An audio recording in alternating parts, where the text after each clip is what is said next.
Yesterday, Mongachi Kivumbi was brought in court after 17 days in detention without trial. One of the reasons as to why General 7 went to the bush is because of detention without trial, the same things he is practicing right now. When Mongachi Kivumbi was brought in court, charges were slapped on him of inciting violence. Inciting violence apparently meant that he spoke about the first family, which is unfortunate. He also came out to say that he was beaten until blood oozed out on his head. In fact, he said these statements. But I would have used the word abducted.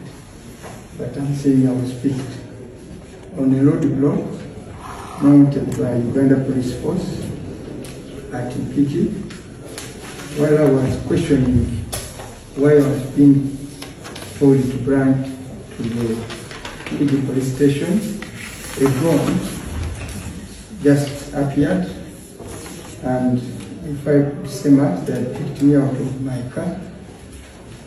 And when I was in the drone, the whole face was covered, and in front of me put some doors to make sure I can't be there and I see where you are going or whatever happens. And I was, if I know it, I had been taken to a place I don't know, show the room, the bathroom and small room. And when I reached that room, every single person, the gentleman that picked me, took a turn to beat, to kick, to do anything they want.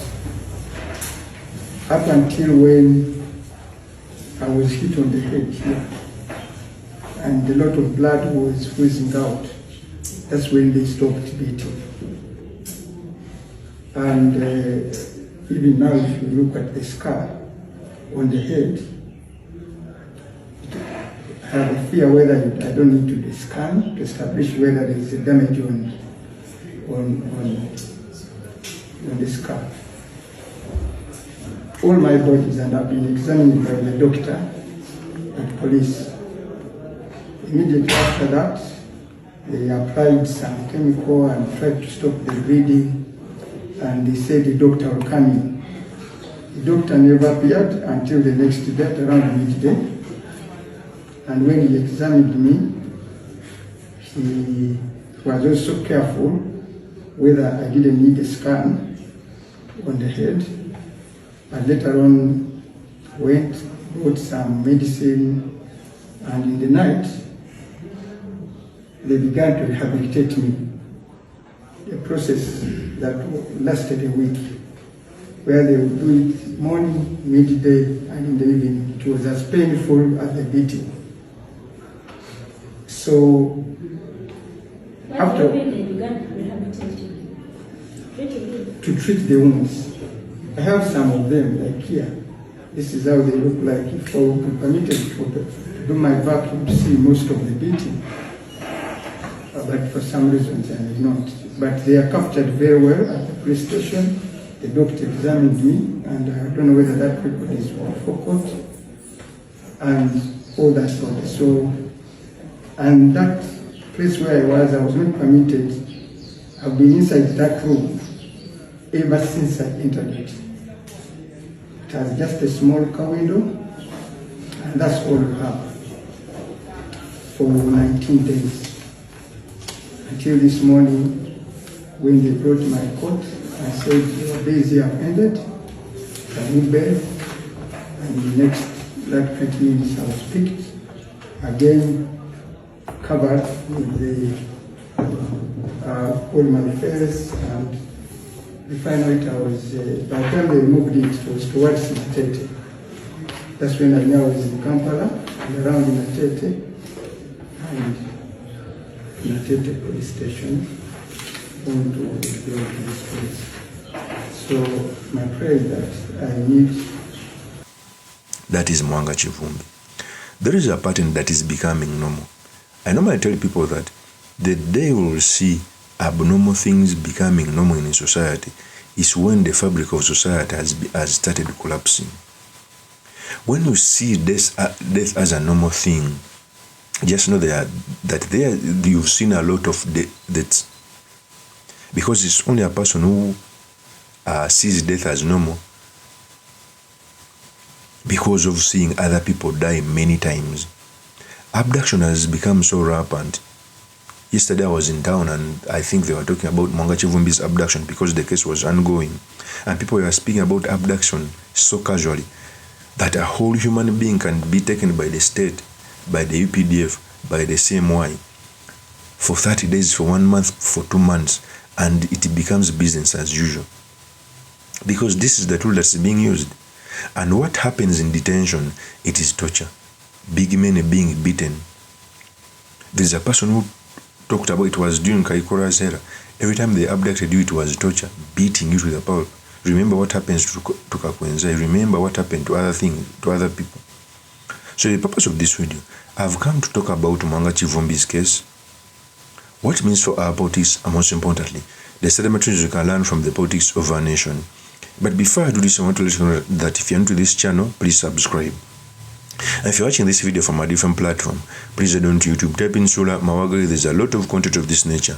If geopolitics and economics is what you want, this will be definitely the right channel for you to subscribe to.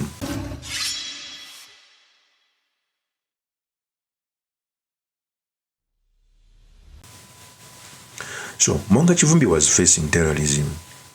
He was abducted, later brought in court. What I thank the justice who was in this case, gave Mongachi Kivumbi bail. Not very many justices know how to give bail, most especially in those cases. But what happened to Mongachi Kivumbi, I don't want to engage in the demons. You clearly see persecution and a pattern being mentored on other opposition politicians. When he got bail, of course, he was furious. He made a speech, he talked boldly. It prompted the regime to abduct him. 17 days later, he's brought in court. First of all, it was attained when it came to the rule of law. Our constitution says that nobody can be in detention for more than 48 hours. Those are 2 days. Mongachi Kivumbi spent 17 days in detention without trial. His family never knew where he was. And you want to tell me that we still have a country under the rule of law? And for me, it pains me more when these things are going on in our country. Okay? In fact, if I'm the judge, every person who's brought in court after 17, because even these judges follow public debate. One of the ingredients when a judge is making a ruling is a public perception. You want to tell me a person like Okero who killed children on rare view in camera gets a speedy trial and a month and a ruling is given out. But when it comes to a political case like Mongachi Kivumbi, it takes years because there is persecution, not prosecution. So when I see Mongachi Kivumbi being passed in that way, 3-time legislator in parliament, known in the whole country. But I think the sole idea of this is subjugating those who speak up. First, the regime went to everyone who was speaking on social media. They used to jail them. Now the social media is somehow silent when it comes to political matters. Now it is going about for leaders who speak out. And as transition is nearing, we are going to see more and more bloody things. We are going to see a very vicious regime going against every dissenting view. And in my opinion, that's not the way to go. Politics is speaking. When I speak, maybe on this channel, also go on another YouTube channel and speak if you feel like what I'm speaking is not favoring you.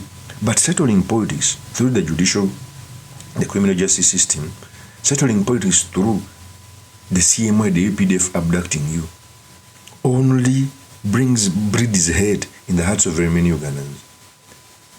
And one day this hate is going to be so much that it won't be contained in this nation. It is the truth. In fact, let me also play a video when Mongachi Kivumbi was being sneaked in court. Here's a tape.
That is Mwanga Kivumbi.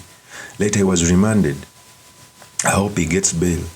I hope he becomes unbuggable and comes out to speak, because the medicine of those who torment you through the criminal justice system, when they jail you for something and you stop doing it, they will do it for another person. When they jail you and you come out do the same thing, they jail you, come out do the same thing. Sometimes they relent and they leave you alone. Rights are supposed to be fought for. Rights are not given. We must come out and speak. We must come out to do everything under our constitution to fight for our civil liberties, because right now the country is going in a wrong direction. Of course, and some opinion remain is truly Mr. Makinde Kabisuleman Magal. If you're into this channel, please subscribe, like, and comment so that I'm motivated to do more of such videos. I'll see you on another one. Peace.